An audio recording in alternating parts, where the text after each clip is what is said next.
Hi ha persones que defensen el drac, que decideixen donar-los de menjar, fer-los vegetarians. Decideixen creure que són animals inofensius, encara que destrossen les nostres llars. N'hi ha que estarien disposats a acusar-te de maltractament animal si toquessin una escata del drac.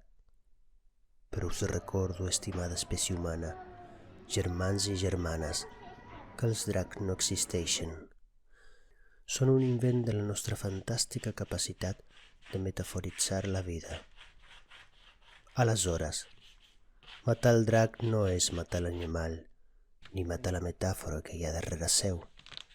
És sinó una espenta a reconèixer el perill, a conèixer les nostres pors i decidir enfrontar-les o no. En aquest petit espectacle, el drac mor, i no és un spoiler. Fa segles coneixem la llegenda, i les roses que neixen de la sang del drac és una altra metàfora. La recompensa. Estimat públic, si no desitgeu veure morir el drac, encara sou a temps de clicar stop. La vida és un camí constant cap a les nostres pors que es demanen constants decisions. Si en canvi decidiu quedar-vos, agafeu el vostre escut i espases que aviat comença l'espectacle.